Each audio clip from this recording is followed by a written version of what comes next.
All right, everybody, welcome into the Sports Ethos Fantasy NFL Today show. My name is Anthony Quaranta. You can follow me on X at AQFresh. Today, I will be going solo as my co hosts had some other obligations, emergencies going on. I'm sure that everything is good over there, but fear not. I've got everything covered here today. We're going to be going over some of the games that I think will have the biggest impact on the games this week. And if you have any questions, start sits, anything you want to know a little bit more about, feel free to just, drop it into the chat and I'll certainly try to answer as many questions as I can. With that though, let's go ahead and just jump right into it. The first game I wanted to talk about today is the Philadelphia Eagles and the New Orleans Saints. It's going to be played in Louisiana at the Superdome. That's good for Derek Carr. I like him quite a bit this week as a streaming quarterback. I actually have him to go over his 237.5 passing yard, at least according to DraftKings anyway. I think that the Eagles, uh, they haven't been as great at defending the pass as maybe their defense is suggested. People think that they have a good defense, but that's one thing that they're not great at. And Derek Carr has really been on fire to start the year after really, at least for me, being left for dead when it came to draft season. He's not somebody that I was particularly interested in, but he's proven me wrong. And a big part of that is Rashid Shaheed making big plays up and down the field. He hasn't been a guy to show consistency throughout the course of his early career, but maybe we're starting to see it. Maybe this is the Shaheed breakout. I think he is going to have a pretty big game. He's actually the leading receiver for complete or for targets, receptions, and yards and touchdowns. I mean that's the um, trifecta plus one, if you will, which is surprising because they have Chris Olave, who is third-year player, was drafted in the first round, was an Ohio State receiver when they had Garrett Wilson, um, Jackson Smith and Jigba, a whole bunch of talent there, and they all said that. I think they all said that JSN was the best, but Chris Olave is definitely one of those studs. He's had a really bad start to this season. I still like him to turn it around. I think this could be a get right game for him. Again, the Eagles' pass defense isn't that great. Alvin Kamara, then just kind of leaning into the Saints here, and then we'll touch base on the Eagles afterwards. Uh, Probably hard to see 4 touchdowns again at any point this season. What a performance last week! But his pass catching ability obviously makes him a safe play. Um, the Eagles' defense is so against the run, but Alvin Kamara again, he's going to be a focal point of the offense. This is an offense that is really seems to be playing well so far to start the season. I don't know how sustainable it is, but I think we got to ride the wave while we're in it. So I'm trying to start Alvin Kamara. I'm going to start Rashid Shaheed in my flex spot in a few places. I've actually got him going myself. You've got to just keep playing Chris Olave. He's eventually the talent will win out. He's probably your best option in most cases as he was a high draft pick. I think that you can start Juwan Johnson in a pinch as well, the tight end over there in New Orleans. Taysom Hill is out. I don't think most people were starting Taysom Hill unless you're just, trying to call your shot. But the Taysom Hill being out news does clear up a little more opportunity for Juwan Johnson. Maybe Foster Moreau, but I wouldn't try to chase those week 1 points. I would stick if you're going to go with one of the Saints tight ends, it would be Juwan Johnson. And again, with Taysom Hill out, I think he's certainly a decent streaming option. I think he gets a little bit of a bump. All right, now let's talk about Philly. They're started 1-1. They're going to be missing AJ Brown, which is huge. AJ Brown is a large part of their offense. I wrote a little bit about it in a Dynasty article earlier this offseason, where I was talking about what stacks you might want to try to look at getting if for your Dynasty leagues. And Jalen Hurts and AJ Brown was right at the top of the list for me. AJ Brown is the engine behind that passing offense. Most of the stats he has is something insane. I don't have the article in front of me, but it's like a 30% target share, 40% of the yards and like 50% of the touchdowns. Or I might be exaggerating a little bit here, but it's something outrageous. So that really hurts this passing offense a lot. Jalen Hurts is still going to be one of those guys that you're starting week in and week out. Even without AJ Brown last week, he did finish as a top 5 quarterback. His rushing upside definitely helps there, as well as the tush push when we're on the goal line. Though they haven't run that quite as much as they did last year. Now that they have Saquon Barkley, who is another guy that is obviously a must start. You drafted him in the first, second round. He is heading for a career year this season with the Eagles. And as a Giants fan, that it really pains me to say. He could have went anywhere else, but it was a great business decision. It was a great situational decision. He's really put himself in a position to, again, like I said, have a career year and have a chance to really compete. That's the best offensive line of his career. The Saints do pose a really tough matchup for running backs, though. But again, Saquon Barkley is just so different. The Saints so far have faced Chuba Hubbard with the Panthers, and then the Dallas duo of 9th or 10th year man, Ezekiel Elliott, and Rico Dowdle, the 27-year-old, 26-year-old veteran, who is finally starting to get some run on offense. Saquon Barkley is clearly on a different plane talent-wise, so he's definitely still a start. Maybe lower your expectations a tad, but you're still firing him up as a high-end RB1, no doubt about that. And then another guy that is going to see a bump here with AJ Brown out is Devonta Smith. He's really the only wide receiver for the Eagles that I trust at this point. He had a great week last week. I think he's going to be facing Marshawn Lattimore. So it could be tough, especially without AJ Brown drawing some coverage as the alpha. Lattimore might shadow Devonta all day, and that it's going to be a tough matchup, but still, the passing offense is probably going to run through him. So he should see enough targets, be able to make enough happen to be a lock this week as well. The opportunity is just too great. The talent is too great to not start him despite the matchup. Britton Covey, I believe his name is. I apologize if that's not quite right, but that's what I've got. He was the next man up as far as volume last week. He had 6 targets, was the next guy, like I said. I'm really not interested in trying to play that game, especially in a tough matchup. I am wondering if we do see Jahan Dotson this week, though. He's not someone, obviously, that you can start. He hasn't done really anything this season at all after being traded right before the start of the season from division rival, the Washington Commanders. Maybe he just needed a couple weeks to get acclimated, learn the playbook, blah, blah, blah. But I don't know. I just maybe we'll see him this week. Maybe we won't. I think he's a guy to at least maybe have on your watch list just to see what happens there. And then the last guy here on the Eagles offense that is fantasy relevant at the very least is Dallas Goedert, the tight end. He as well should receive a little bit of a bump in the passing game with AJ Brown out. He's a fringe tight end one, generally speaking. He's never really been a guy that's going to be consistent. Again, just because so much of that passing offense relies on the 2 receivers, especially AJ Brown. But I think he could have some opportunity here. He should see a little bit more work. He's a talented player, and there are weeks where he has a big game, whether it be some tight end screens or him getting in the end zone. So I think he's a guy that you're probably starting, and maybe can perform a little bit better than the expectations might have been otherwise. Now, let's move on to the next game here that I think is going to have a big impact, and we're going to go with the Houston Texans and the Minnesota Vikings. A couple of undefeated teams here. This game is going to be played at US Bank Stadium in frigid Minneapolis, Minnesota. Thankfully, there's a dome, so all should be clear there.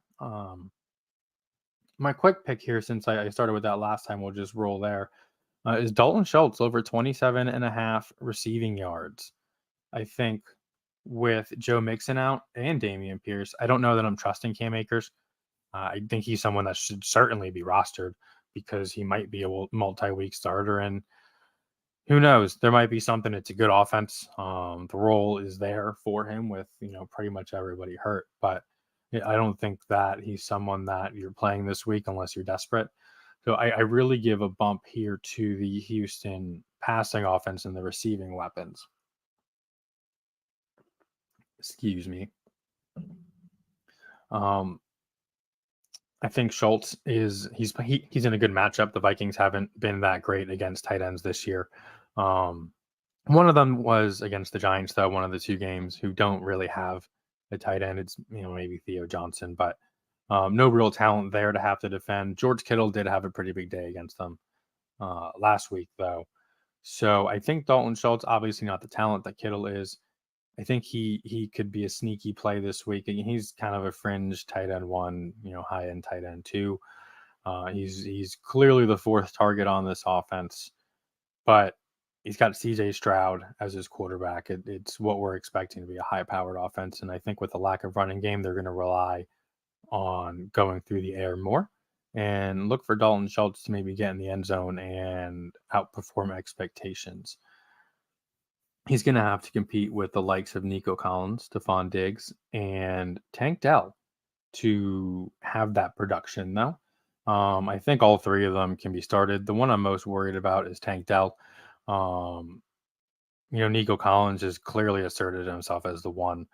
I've said this since the offseason in week one. I don't think that the Texans traded for Stephon Diggs to be third fiddle. I don't think that would have worked for the locker room, and he's just too talented despite his age. And I think we saw maybe a little bit of a decline in the second half of last year. I don't know if that was talent wise or just some other things at play there. Obviously he was moved, so I think that they traded for Diggs with the intent to use him. So I feel best about those two. Obviously Nico Collins 1, Stephon Diggs 2, and Tank Dell definitely 3. Those are that's the order I'd play them in. And if we're going to rank all of the pass catchers, I would just toss Dalton Schultz on there behind Tank Dell.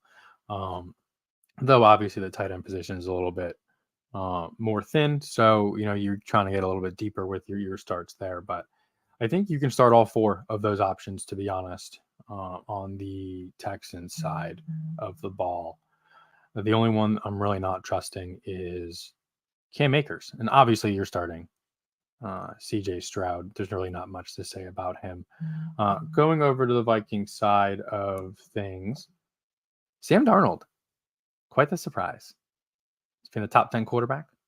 Tell me that in July, and I call you crazy. But Kevin O'Connell offense, and hey, he was a third overall pick a few years ago. There's clearly some talent there. Sometimes it just takes guys to be in the right situation with the right coaching at the right time. There's so much of early career success really is predicated on that, in my opinion. I think it's a really underrated aspect of things. So I like Sam Darnold. I think he's certainly a streamable option, if not even just a back-end quarterback one option at this point. If you got him, I feel pretty good about him today, especially because he's got Justin Jefferson. Should be a go. I don't know if anything has come out definitive yet, but the other day he did say that he was planning on playing. Jordan Addison is ruled out, so I mean, just all the more targets for Justin Jefferson, though we're not ever really worried about him and his volume and his role. But Jalen Naylor becomes a little bit more viable now. He's going to be the wide receiver too here again with Addison out. I think he could be a good play this week, especially in your flex position. If you're in a deep league looking for someone to start, he could see some extra volume there to make it worth your while. There's nobody for the tight ends in Minnesota that we're interested in here until we get some word about TJ Hawkinson maybe coming back. Just don't want to play that game with those options. And then as far as the running backs go for the Vikings, Aaron Jones was questionable with a hip. Again, I'm not 100% sure if he's playing today or not. If he is, he's a guy you're probably going to start. Though Ty Chandler and his efficiency last week might end up muddying the waters a bit here to make it a really uncomfortable situation moving forward for the Vikings running backs. But for now, if Aaron Jones plays, unless there's some news of a significant snap limitation or things like that. I think you're going to play him, and Ty Chandler enters some sort of viability here. Again, it looks like this might be trending more to a timeshare. Before we get to the next game, I see Dominic. Thanks for popping in. Devonta Smith versus New Orleans or Devonte Adams versus the Panthers, and it's a PPR league. That is a fantastic question. I mean, you've got to have some serious wide receiver depth if you can't start both of them, because I think that they're both really good plays this week. But if hey, maybe you're in a position, maybe it's a dynasty league where you are, you're loaded, and this is a decision you have to make for your flex. I think I'm gonna lean. I think I'm going to lean Devonte Adams with the matchup, though this is probably really a coin flip because Devonta is going to see a lot of volume. But again, like I said, he's going to see a lot of Marshawn Lattimore, I'd assume, Tyrann Mathieu over the top as well. I just think that the matchup there favors Devonte Adams versus the Panthers. Appreciate your question, Dom, and feel free to ask any more as we keep rolling along here. The next game that we're going to discuss is going to be the Seahawks and the Dolphins. And this one might be a little bit interesting as a choice because we don't have Tua, at least for the next 4 games. But that's why I picked it, because I think it's definitely worth monitoring and worth talking about. Because of how it affects all of the other weapons on the Dolphins side of the ball. I mean, we're starting Skylar Thompson this week. The Dolphins are, not us in fantasy. We are not. Don't hear what I'm not saying. Do not start Skylar Thompson unless you are a madman Dolphins fan who is absolutely desperate for a QB2 in a Superflex league. We are staying away from Skylar Thompson until we see if he can actually do something. Before we wrap up this game that we just get started, I wanted to get to Jacob's question. Thanks for tuning in, Jacob. Hope all's well with you. And I wanted to get to this question quickly because it's about one of the players we just talked, or one of the players that I really like, and that's Chuba Hubbard. He wants to know which RB he should play between Hubbard and Austin Eckler in a half-point PPR. We will talk about Hubbard a little bit later. That's one of the games I've got penciled in here for various reasons. Might not seem like a great game on the surface, but I think it'll be a sneaky good one. I actually just traded for Chuba Hubbard this morning as a peripheral piece as part of a larger trade in a dynasty league. I think I would roll with him over Austin Eckler. Again, neither option is particularly pretty. I understand Chuba Hubbard has struggled a bit. The Panthers offense as a whole has struggled a bit, while the Commanders have, been up and down. I think Austin Eckler's been, pretty steady in any sort of PPR league. But I think with Andy Dalton starting again, I don't want to get too much because we'll talk about this one later. But I think the offense is going to see, I think they're going to be better. I'll put it that way. So I like Chuba Hubbard. The matchup is a good one. I would go Chuba Hubbard over Austin Eckler in a half PPR league. Again, thanks for tuning in and for the question, Jake. I appreciate it. So let's get back to the Dolphins. We'll head to the wide receiver portion of their team, which is again really going to be affected by the Skylar Thompson news that he's going to be starting. You still have to play Tyreek Hill.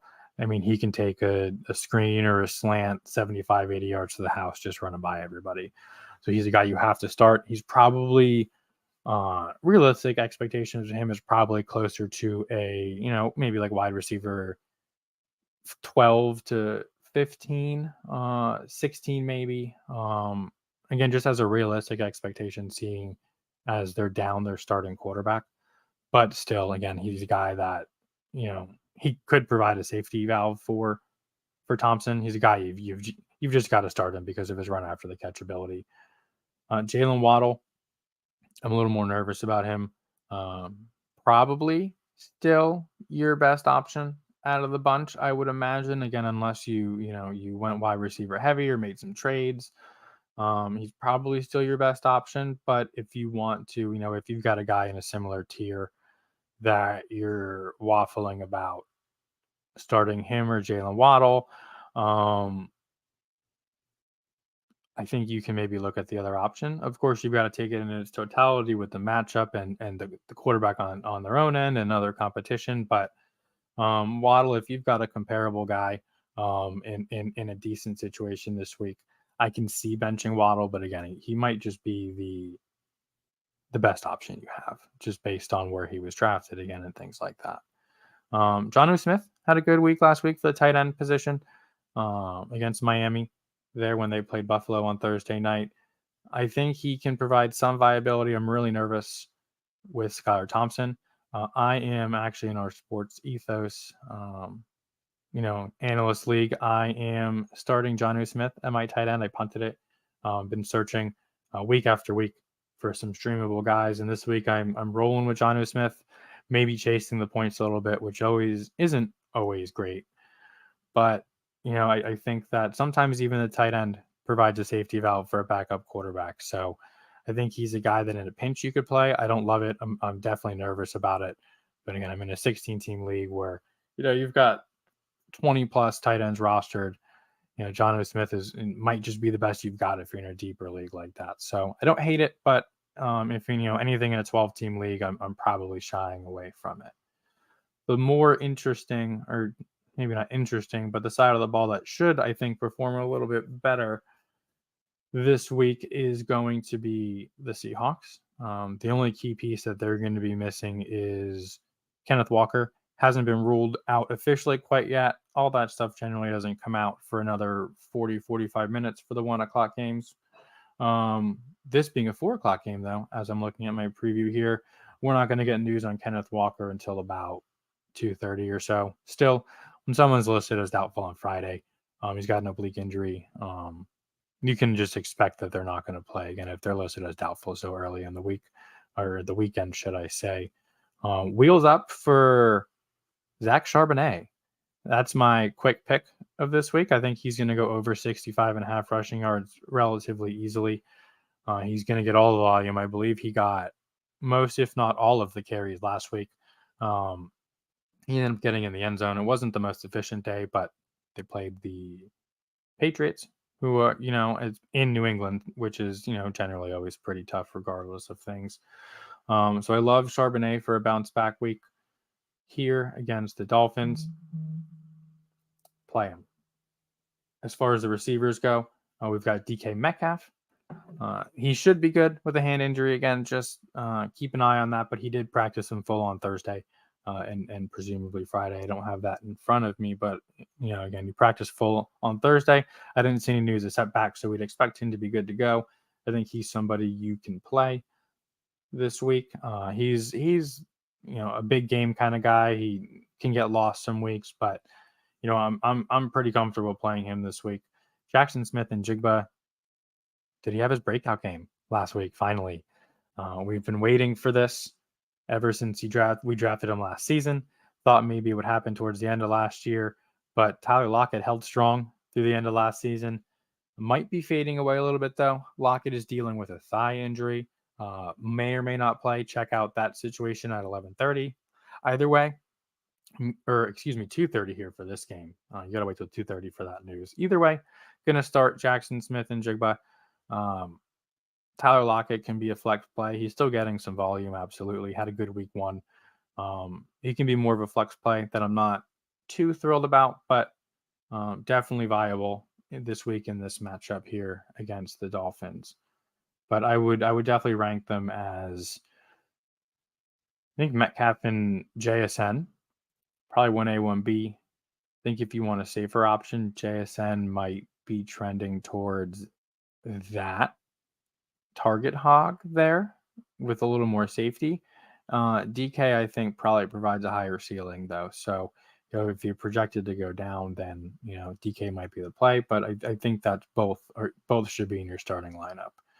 I'm not too interested in Noah Fant. He's the 4th target, 5th option on this offense at best. So I'm probably looking for a different tight end. I would start Jonnu Smith over Noah Fant this week.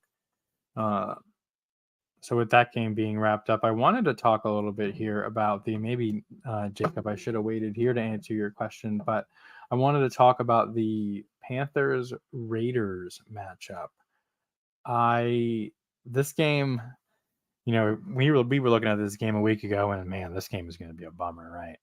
We've got a Panthers offense that can't move the ball, a Raiders offense that can be frisky but hasn't done a whole lot this season. Just looking at an ugly game all around, and that could be the case. Could very well happen. But Bryce Young was benched this week. I'm sure we all saw the news by now for the wily old veteran Andy Dalton. It feels like it's going to be the end of Bryce Young's career in Carolina, at least. There's already been some trade interest around the league, which isn't surprising. I mean, he was just the number one overall pick, 19 NFL games ago, 19 regular season games ago. It's clear, though, that Dave Canales, the head coach over there, is moving on, in my opinion. I don't think as, the first year head coach for the Panthers, I don't think he takes this job if he doesn't have the okay from the owner, David Tepper, to make this move quickly if he sees fit. He didn't draft Bryce Young. Maybe he's not a Bryce Young fan. So I think the fact that he moved on so quickly after week 2 is a telltale sign that it's the end of Bryce Young in Carolina. They're not interested in trading him at the moment, or at least that's what Canales says. And maybe that's fine. You want to have some insurance should Andy Dalton get hurt or be just as bad. Again, he's only, Bryce Young it's early in his second season of his career. But that said, I think Andy Dalton is going to be a positive for this offense. I think he's going to open things up. He's proven reliable in the past. He was successful NFL quarterback for nearly a decade, and successful loosely. I'll say, the Bengals at that point, they were generally playoff contenders, make some noise in the regular season, but they were never really a team that was going to get over the hump. Clearly, this Panthers team, even with Andy Dalton, isn't there. But again, he provides some stability, an option for a guy that has some success, has some experience, and can push the ball down the field and help boost the offense. And that's why, again, Jacob, I really like Chuba Hubbard this week as somebody that can outperform their expectations. The Raiders, it's not a great offense.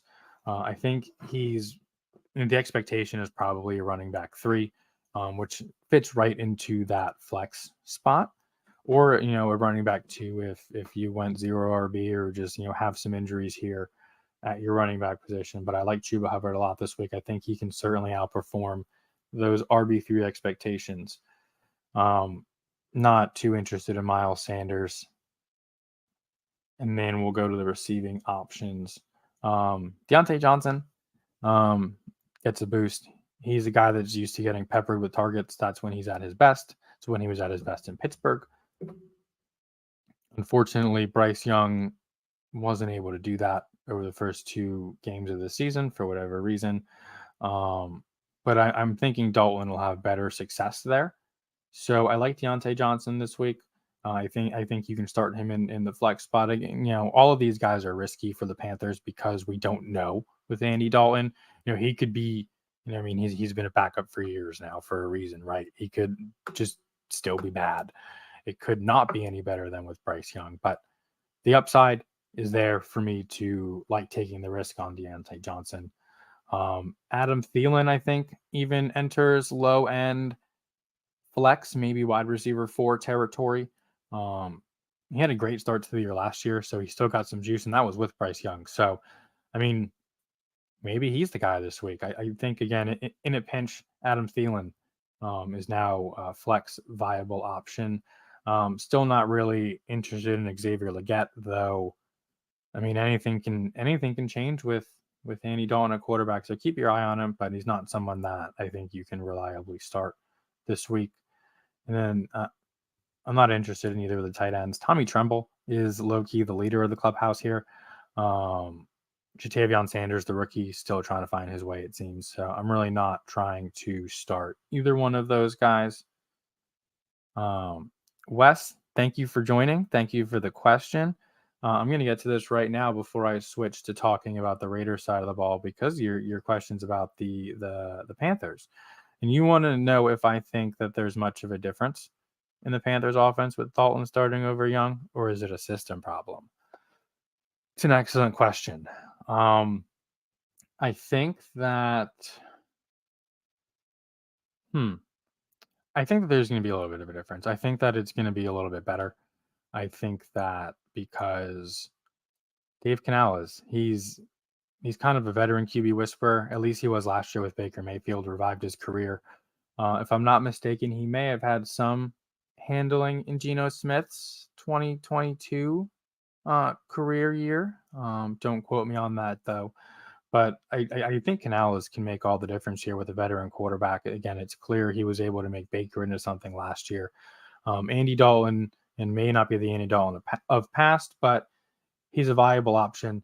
I think that he can make it work. I don't think he's benching Bryce Young so quickly if he doesn't feel confident that he can make things work better with Andy Dalton. So if you would ask me this question last year, with the old regime with Frank Reich and whoever else was down there, I think we probably would have said it's a system issue. The offense is bland, this, that, the third. But Dave Canales has a proven system offensively that can work with veteran quarterbacks who have been casted away.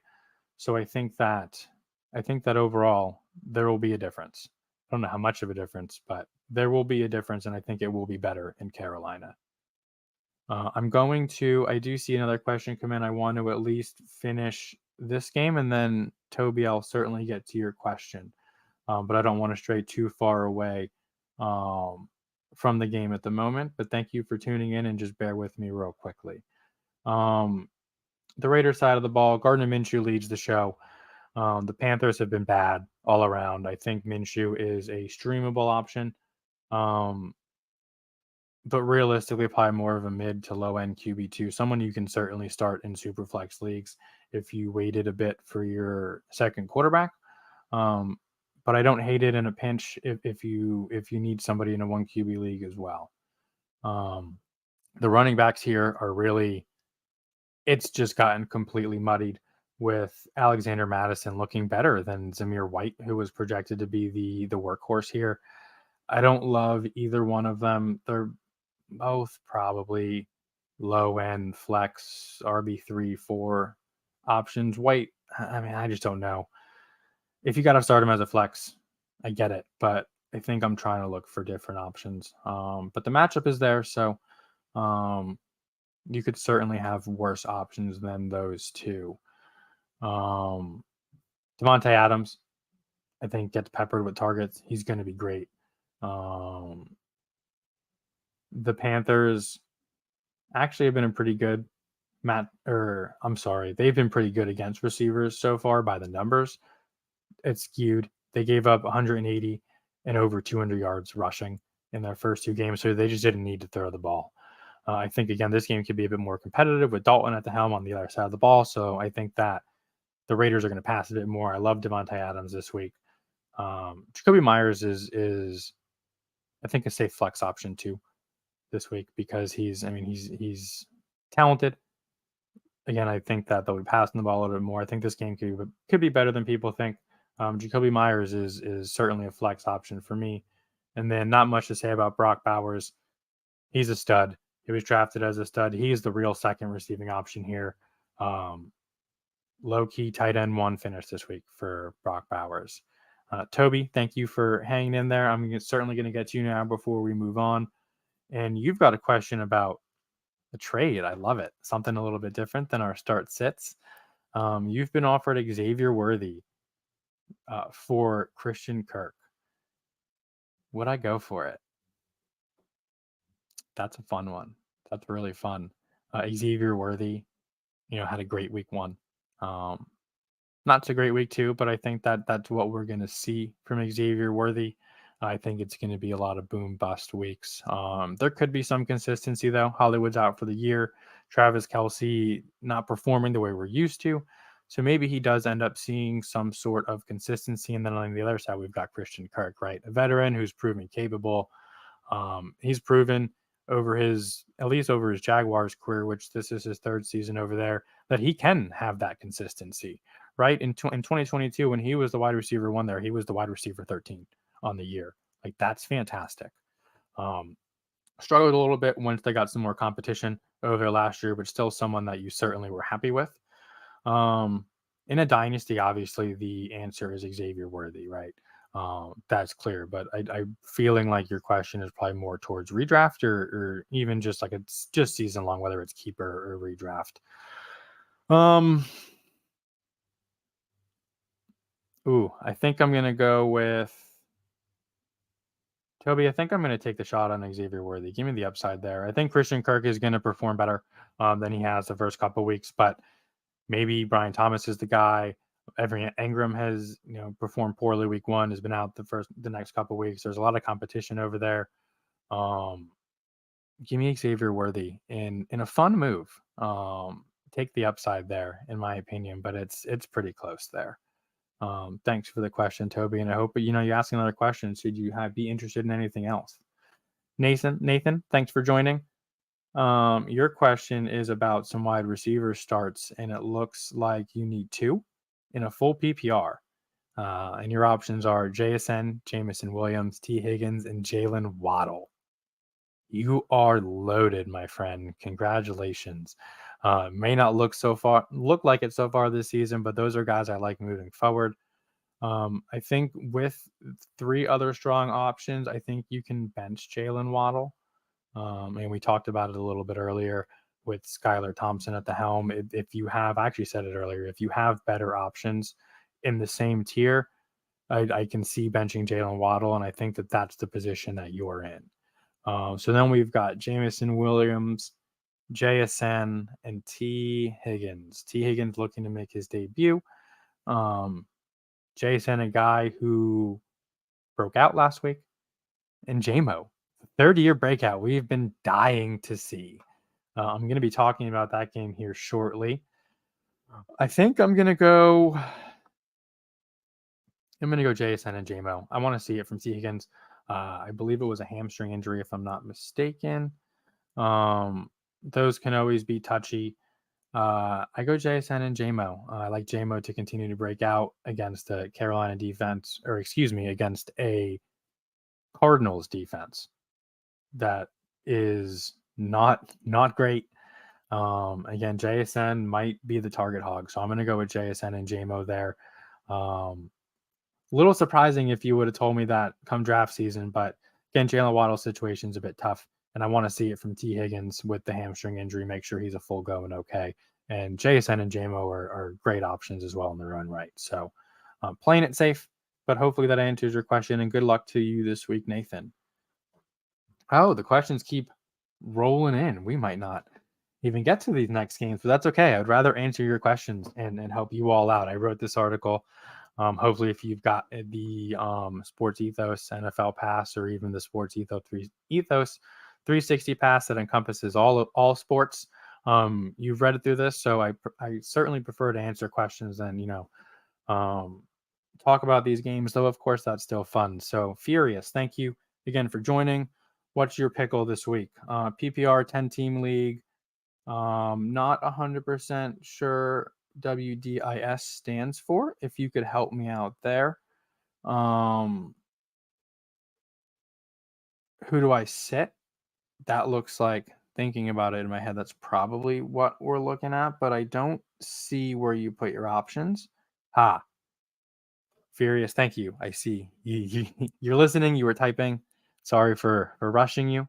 Thank you for those options. Yes, and it looks like I was correct. Who do I start?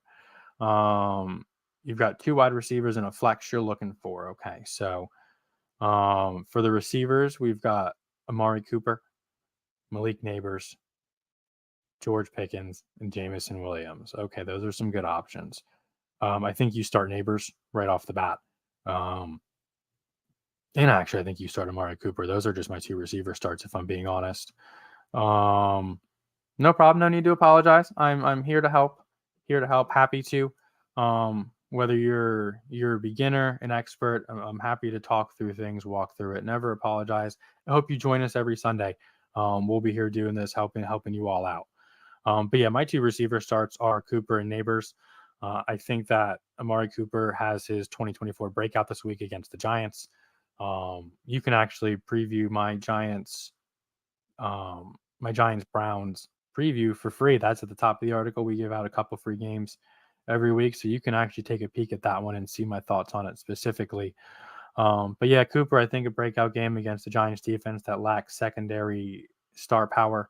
And Neighbors, he had a 65% target share last week or close to it. That is insane and impossible to ignore. Um, I don't know that he's going to have another 10 catch, 123 yard, one touchdown game just because it's a really tough matchup in Cleveland, especially since it's, again, in Cleveland, not just against Cleveland. But again, you can't ignore the volume and the target share. So Cooper and Neighbors for me. And then we'll look at the rest for the flex options. Your running backs are J.K. Dobbins, and you got Devin Singletary. I'm going to right off the bat rule out Devin Singletary. I'm not going to start two Giants if I have the opportunity. And clearly Neighbors is the guy. And then you've got Zach Moss, George Pickens again, and Jamison Williams. Those are our flex options. So we're going to be considering Dobbins, Moss, Pickens, and Jamison Williams here. I'm going to rule out Dobbins, despite the fact that he's been great because of the matchup. The Steelers are, it's in Pittsburgh. It's going to be a low-scoring game. I think the over-under is 34. Dobbins has had a couple 100-yard games. He's been great. He's an RB1, but I think this is the week that we see him, I don't want to say come back to earth a little bit because he still might be this guy, but I don't think so in this matchup. You've got some other good options. So we're not going to go Singletary. We're not going to go Dobbins. Just to cut it short here, short and sweet, I'm probably going to go Jamison Williams. I love the matchup. He's been great. He's been better than Amon-Ra, it feels like. So in totality, I'm going to go Cooper, Neighbors, and Jamison Williams for you there, Furious. Again, hope to see you around here more often with more questions. Always happy to share some insight for you. All right, so now we've got a great couple questions here. Love to see it. We're going to move on to our next game, which is going to be the 49ers and the Rams. We're sitting here at a little over 40 minutes, so I'm going to go a little speed round here. Don't want to take up too much time. Want to try to keep it under an hour. Yeah, no problem, Furious. Again, hopefully I'm giving you correct advice, but it's fantasy football. We're all kind of guessing, but that's my best educated opinion on what I would do with my lineup personally. Lots of great options there, so I always try to play the matchup game in that case. Okay, so let's go to like I said, we're gonna touch on the 49ers Rams real quick. I wanted to talk about this game because there's a lot of injuries here, right? A lot of fantasy relevant injuries too, that affect everybody. We don't have Christian McCaffrey. We'll just run through who's not playing in this game. All the guys that we are missing in our lineup so dearly. Christian McCaffrey hasn't played yet this season. Going to miss at least the next 3 games, I want to say. We're missing Puka Nacua. He's supposed to miss at least 5 to 7 games initially. We're missing him badly. Cooper Kupp now as well is expected to miss multiple weeks with an injury. Tough situation all around. George Kittle is not playing. I mean, what are we doing? What are we doing in this game? And this is why, again, I think it's so important to talk about this one. Brandon Ayuk, I think, is the guy for the whole game, both sides. Brandon Ayuk should see massive volume here. We know that Debo, Kittle, and Ayuk are a 3-headed monster. They're all great. They're all startable every week, but they don't all perform together. If you look back on the history, I don't have the numbers in front of me, but if you look back on it, the odds of all 3 hitting in the same game are not 0, but it's pretty close to 0. So with both of them out, I mean, I think Ayuk to the moon. I think he is going to be a top-end wide receiver 1 this week. Juwan Jennings, excuse me, enters flex territory here for me. He's the next guy up. He's going to be the third weapon on this offense, not pass catcher, third weapon on this offense this week, at least in my guesstimation, just based on how things have gone so far. Jordan Mason is going to have a heck of a day. He's a high-end fantasy back at this point with McCaffrey out. Great offense. We love Kyle Shanahan running backs. Lock him in. I'm not really interested in the backup tight end for San Francisco. I think his name is Seabart. I know that I'm probably butchering that, so I apologize there, but not someone I'm too interested in. Brock Purdy is probably someone that you can start, ideally more so in Superflex as a strong QB2. But yeah, I mean, you're starting Ayuk. I think Jennings is a flex option, and you're starting Jordan Mason. That's what we've got going on the 49ers side. And then the Rams side of the ball here is a bit murkier. I'm trying to pivot from Matt Stafford, I think, even in Superflex leagues if I can, just because they're really bereft of weapons. At least the 49ers have a couple guys. The only guy that you're really confident in here, at least as far as the studs go on the Rams, is Kyren Williams. All the other ones are out, right? So I think we're going to get a heavy dose of Kyren Williams. Probably going to see some looks out of the backfield in the passing game. The 49ers are vulnerable to running back, so I think that they're just going to rely heavily on Kyren Williams and hope that they can keep it a low scoring game and stop the 49ers from scoring a ton. I think that's going to be the way the Rams have a chance at winning this game. Ronnie Rivers and Blake Corum are the two backup running backs. Blake Corum has really been exclusively a special teams player. Ronnie Rivers has been the predominant backup. I don't think you're starting either one of them, but I wanted to mention them at least because there's so little weapons that maybe Sean McVay gets creative and tries to use some of these guys. If you're in like a 16, 18, 20 team league and you are looking for a dart throw flex option, like just shoot your shot, the waivers are murky, like, hey, Ronnie Rivers and Blake Corum might have an opportunity this week to do something. The wide receivers here, I think that it's going to be Jamarcus Robinson is going to be the one here. I think he's a relatively safe flex start in PPR leagues because he should see the most amount of targets. I think Tutu Atwell, he performed last year.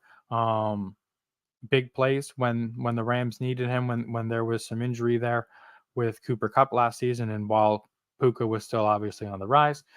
So I do like Tutu Atwell as a sneaky low-end flex play that can, hey, maybe get you a long touchdown or two this week. He proved he can do it. He's going to have the opportunity. Tyler Johnson is the third predominant guy. I think he's probably a tier or two lower, but again, if you're in one of those deeper leagues, maybe he's the guy instead of Demarcus Robinson. I mean, we don't really know. But just based on what we've seen so far and, just reports and depth charts and everything, the order I'm going these guys is Demarcus Robinson, who I think is a relatively safe flex. Tutu Atwell is an upside flex, and Tyler Johnson, shoot your shot if you want. I'm not too interested in Jordan Whittingham. I got to see it first. Kobe Parkinson might be a guy that gets some run too, the tight end over there. Just might be necessity. They don't really have a whole lot else going there in the passing game. So it's been a bad matchup for tight ends over there. But I mean, maybe like if you need a tight end and you're scrounging, like he's certainly an option and should get the opportunity. I wanted to get to, I see Furious has a question here too. I'll get back to you again here. I love it talking about some trades before I move on to the next game, if we even have time. Again, love the trade questions, love the starts at the trades. A little bit of variety is always nice, especially trying to fill the airwaves for an hour by yourself. It's a lot of talking, so I appreciate mixing it up a little bit, guys. Thank you. I am also expecting a little bit of a regression in J.K. Dobbins, and I think it starts this week. I still think as long as he's healthy, he could definitely be a viable option, and could still, could be this, RB1, RB2 that he's been so far this season. But yeah, I think that if you can trade high, I think I would. I'm in a dynasty league, so this is a little bit different, but I'll run you through the trade that I went through furious. Maybe it'll help you out a little bit, and then we can run through some maybe redraft options. So in a dynasty league, just this morning, actually, I traded J.K. Dobbins and I threw Bucky Irving in as well, backup running back on the Buccaneers rookie.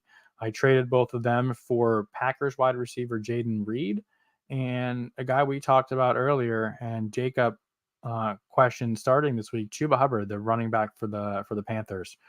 I think that's kind of the range, at least in a dynasty league, where what you can expect to get out of J.K. Dobbins right now, because he's been such a great asset. He's been an RB1 for a guy that again was left for dead. As far as redraft options go, I think that you can shoot for a reliable wide receiver too. Um, or if you're looking for a tight end, I think you can probably get one of the. I think you can maybe get a decent tight end, maybe one of the guys that's a 5 to 8 range that has underperformed a little bit. Um, we have to keep into perspective, although injuries can happen to anybody, and this can be true for anybody at any given point. As I think we've seen throughout the years. But with J.K. Dobbins' injury history, I mean, we're one play away from what could be the end of J.K. Dobbins' career if he has another ACL tear, another Achilles injury. Hopefully that doesn't happen, and we do not predict injuries here. I'm not saying it will happen. I don't want it to happen. I hope he's this electric RB1 the rest of the year, and I sold low even in a dynasty. Like I hope that's the case for J.K. Dobbins, but that always needs to be baked into the value of players, especially ones with that sort of injury history at the running back position, where the shelf life is so short anyway. Um, so I think some maybe a reliable wide receiver too. Maybe you can get a T Higgins or a Jalen Waddle. Now that the situation in Miami is looking a little murky for a few weeks, you get someone that's desperate at desperate need for a running back. Got overload on receivers, needs to win. Maybe you can take advantage and maybe get a guy like that. Though maybe a little bit more realistic would be, oh boy, maybe somebody in the. You're probably not going to get a guy like Marvin Harrison. Maybe probably won't get Devontae Adams either. Yeah, I think probably you can shoot for the T Higgins, Jalen Waddle range of player for J.K. Dobbins, but you'd have to pounce on it soon. Because again, I just don't see him getting 100 yards every week. So yeah, I think that's where we're at. Maybe if you want to take a shot on a guy that's hurt right now that is going to come back a little healthy, Keenan Allen maybe.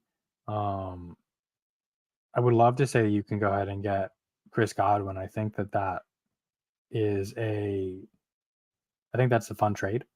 But Chris Godwin is just performing at too high of a level right now and doesn't necessarily have the injury risk. So that one might even be a stretch as well. But I think that could be an option. Maybe somebody that has Jameson Williams, doesn't believe in the long term, can see, thinks maybe they are going to regress as well.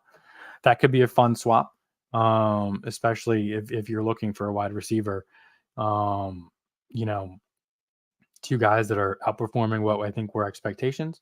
Swap them, see what happens. I think that could be a good one.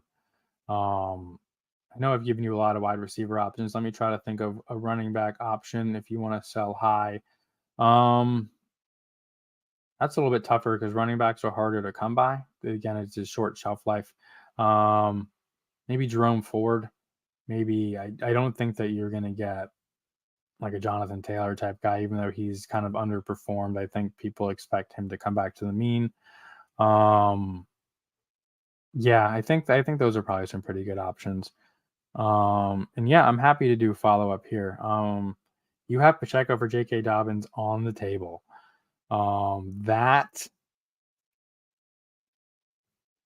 That's fun. If you have strong running back depth and can hold Pacheco for 4 to 6 weeks while he's on IR with his broken leg, yeah, maybe. But again, I think you have to have some strong running backs as like, I think you have to be a strong running back room with at least 3 um, fantasy relevant RB2, RB3, obviously, hopefully at least one RB1 type guys to pull the trigger there, because it almost feels like you are trying to hedge a guy that could get injured or underperform by trading for a guy that is currently injured.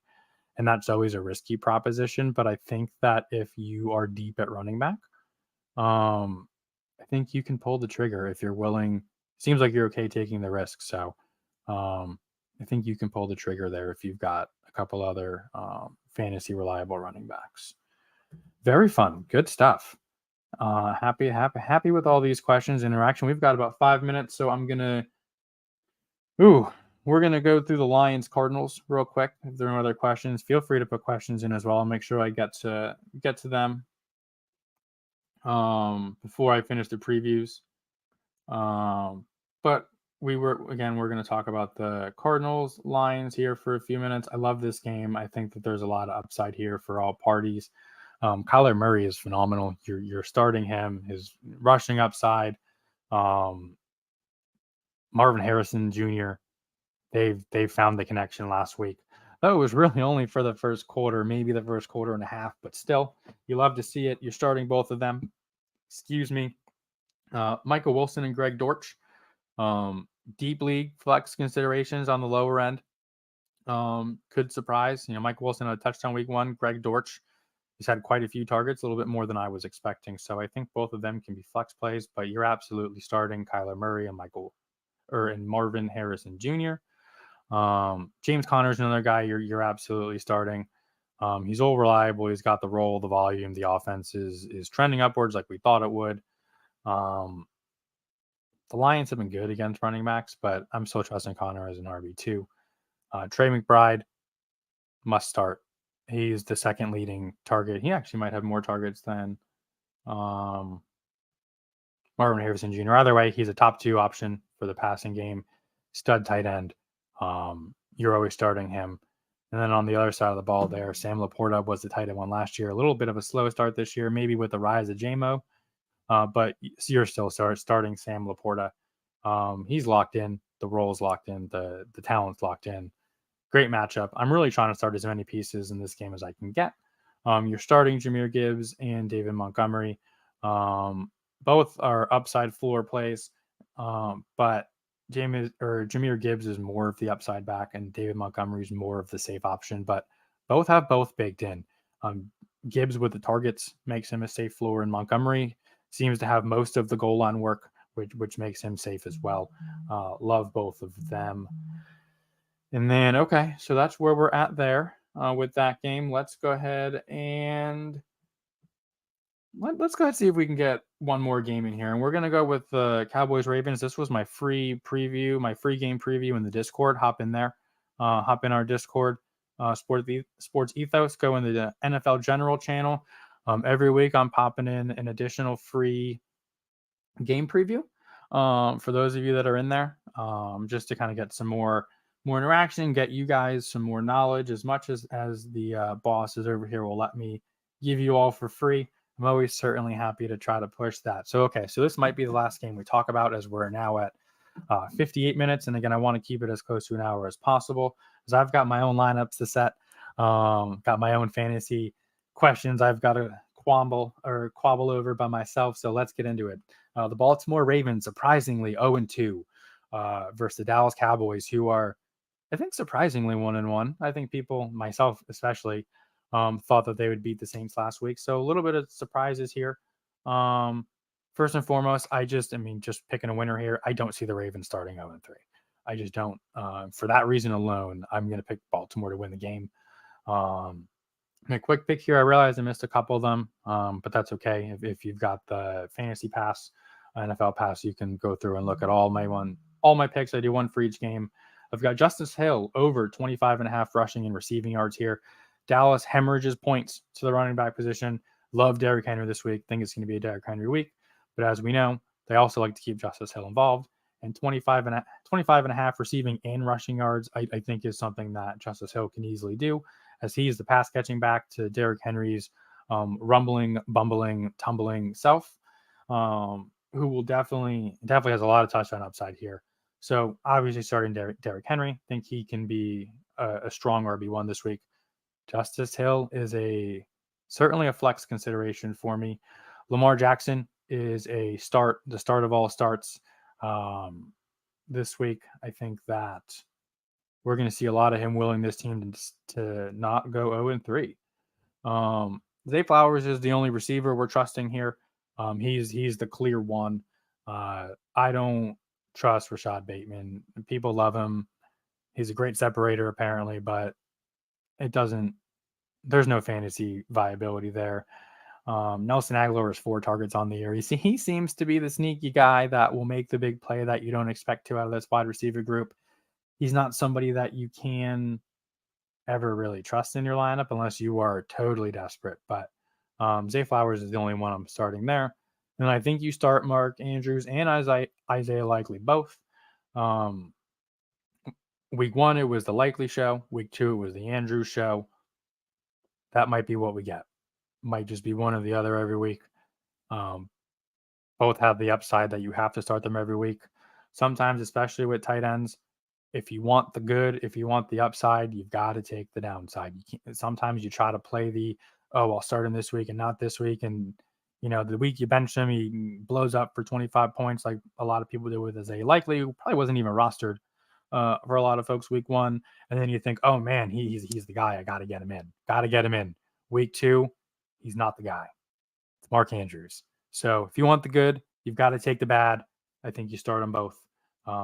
If you happen to have them both, I think Mark Andrews is the guy that you start. All right, before we finish up with the Dallas side of the ball, we'll certainly take this question from Philip. Thank you so much. You're in a PPR league and looking for one start, and by my looking at these options, I'm going to assume it is a deep league, or you just caught the injury bug, my friend, because your options are Carson Steele, Deonta Foreman, or Josh Reynolds. I pray for you, Philip. This has to be. I would be asking the guy hosting this show this question. This is brutal. Okay, so let's start breaking it down here. We've got Josh Reynolds going against the Bucks. Bucks are a good matchup for Josh Reynolds. No one's really stepped up there. That's an interesting one. Carson Steele. We're not going to get to talk about this game, although I wanted to, just due to time constraints. But yeah, I think he could be interesting. That backfield is so muddied with Pacheco out that I don't know who to trust. And then we've got Deonta Foreman, who I think is the clear RB2. Got some work last week over there in Cleveland. Has a nice matchup in the Giants. All right, decision time. This is really a shoot your shot kind of question here. Let's go with Josh Reynolds. And I'm not confident, but I don't think anyone's confident in any of those options, but give me Josh Reynolds. It's a PPR league. He's going to catch passes. I think that's just the tiebreaker there, especially with the good matchup. Okay. You were in a 14. Okay. Yeah. Let's check out your roster here real quick. Let's talk this through. 14 team league. All right. So pretty deep, deeper than the average league. Yeah. Geez. You got CMC out. You've got Tua out. Doesn't affect your question, but still feel the pain. Debo's out. Keenan Allen's out. And Mixon's out. And Cooper Kupp. Yeah, I see why those are your options, my friend. Philip, you were in an incredibly tough spot. It's a 3-sided coin flip, but PPR has me going Josh Reynolds simply because he's going to catch passes.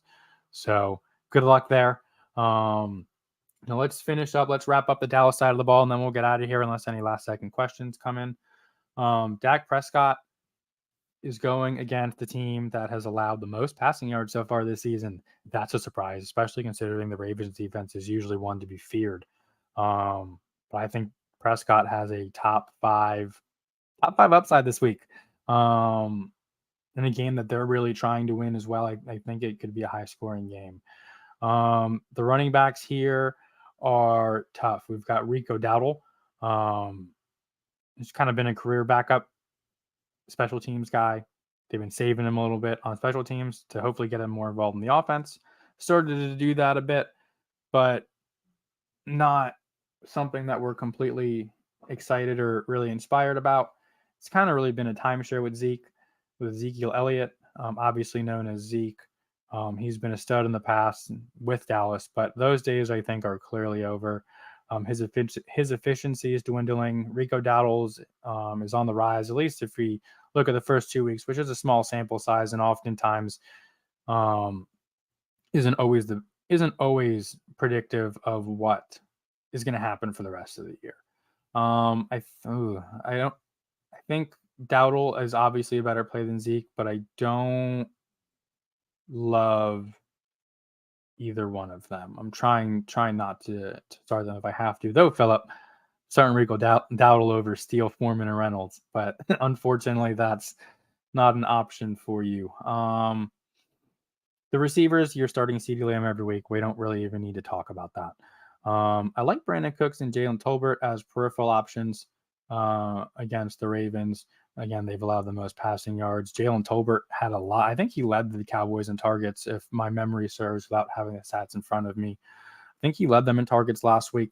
Had a pretty good game. I think it was, again, don't have the stats in front of me. I think he had, 5 or 6 catches for 70, 80 yards. Can't remember if he got in the end zone, but I think they could be pretty good flex plays as well. If you're struggling with the injury bug, like our friend Philip here is, and I'm sure so many of you out there are, those are a couple of guys you can look at to fill in the gaps for a week in a good matchup. The 2 games we didn't get to talk about, unfortunately, due to time constraints, is we're now, a bit over an hour. We didn't get to talk about the Chiefs Falcons, though I love it. Kyle Pitts is a sneaky high end start for me. Chiefs are poor against the tight ends, and then Bills Jags. Yeah, I wanted to talk about that game too, but unfortunately, just don't think we'll have the time to. So yeah, I mean, I certainly appreciate everybody coming on, joining the show. We will be here every week, every Sunday, unless obviously there are some emergencies or some things going on. Personally speaking, peek behind the personal glass here.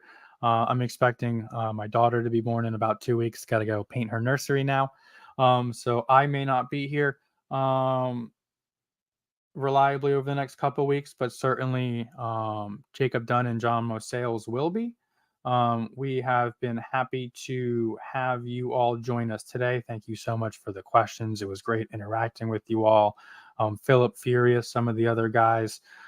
Toby, I certainly hope that Wes, I certainly hope you guys come around more often. Join the show. Don't forget to follow Ethos Fantasy NFL on Twitter. You can follow me, AQ Fresh on Twitter. And again, that Ethos Fantasy NFL tag, that's where we put out all of our news, all of our articles. You'll see the weekly article there, the previews. You'll see all the positional rankings done by some of our incredible analysts, all of our top-notch blurbs for your most up-to-date news on players comes out, as far as injuries, trade rumors, things like that. We pop them out through that channel. Please consider subscribing to the NFL Fantasy Pass or the SportsEthos 360 Pass. No problem, everybody. Again, I certainly appreciate having you all again. One more time, Ethos Fantasy NFL on Twitter. That's where you can find us and all of our work. And then you can find me personally for some of my spicy Twitter takes at AQ Fresh. Thank you all. Best of luck to everybody, unless you are playing me, in which case I hope your roster falls apart. But good luck to everybody else, and you all have a great Sunday.